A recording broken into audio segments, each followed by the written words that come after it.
มาดูช้างนี่เร็วช้างอุ้ยช้างนั่งช้างเปล่าครับโนนบ๊ายบายด้วย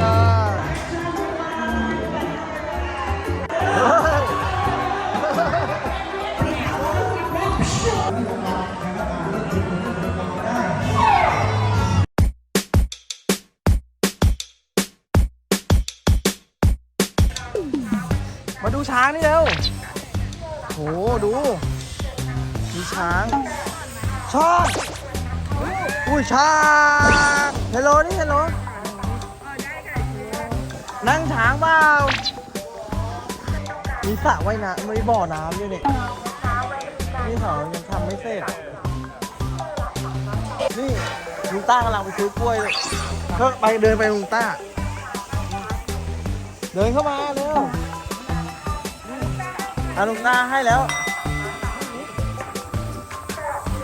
ไม่ต้องกลัวยื่นไปเฉยแล้ว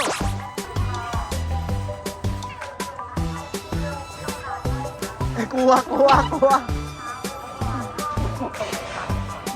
นี่ดูลุงตาให้นี่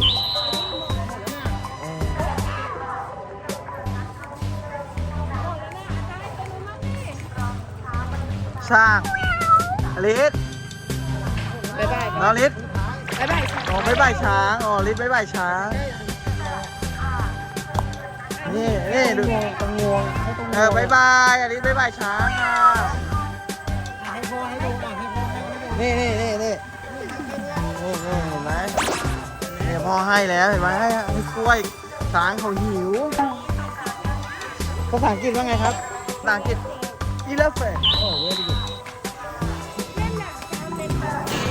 อ๋อใช่เนี่ยเขาเล่นฝุ่นแล้ว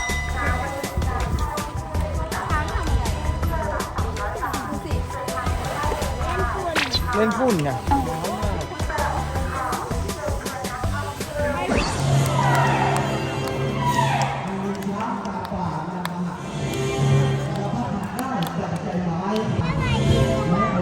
ดูนี่นะพี่ตัวรับโนนบ๊ายบายด้วยเนี่ยเขาจับมือกันนะเขาจับหาง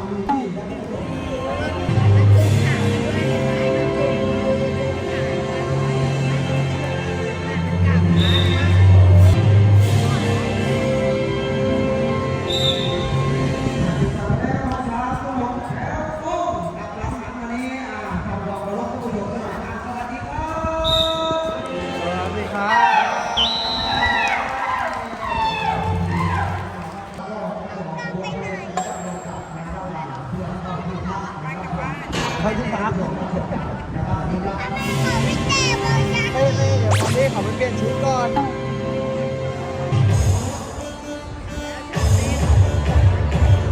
มาแล้ว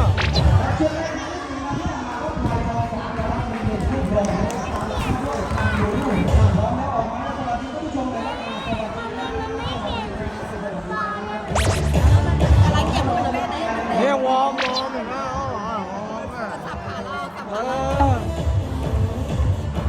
วอร์ม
มาแล้วมาแล้วโรนลโดมาแล้ว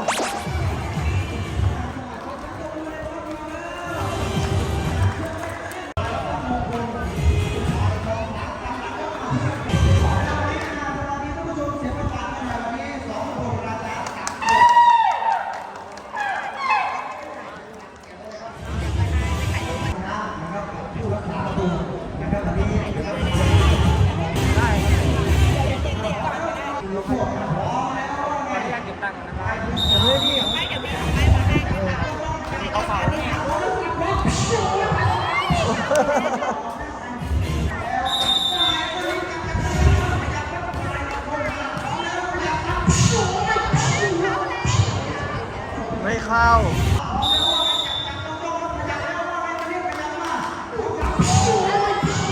ไม่เข้า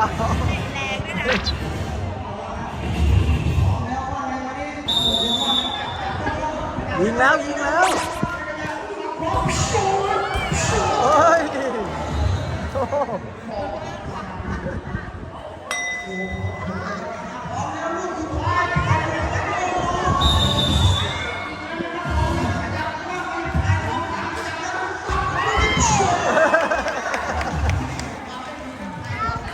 ไม่เข้า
เข้าที่แล้วเข้าที่แล้ว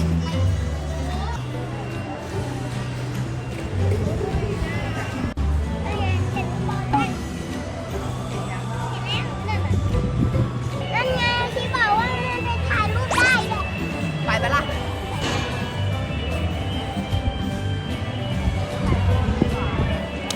ไปแม่ไม่ถ่ายรูปไหมเดี๋ยวขอตัวเราไปดูฮิปโปก่อนนะบายบาย บ๊ายบายอย่าลืมติดตามช่อง อาชิ น้องอลิส ชาแนล ชาแนลอ๋อ ก็ ก็อะไร อลิสชาแนล แล้วก็อะไรอีก แล้วก็แม่ชาแนลบายบายค่ะ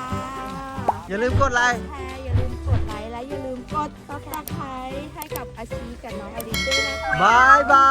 ย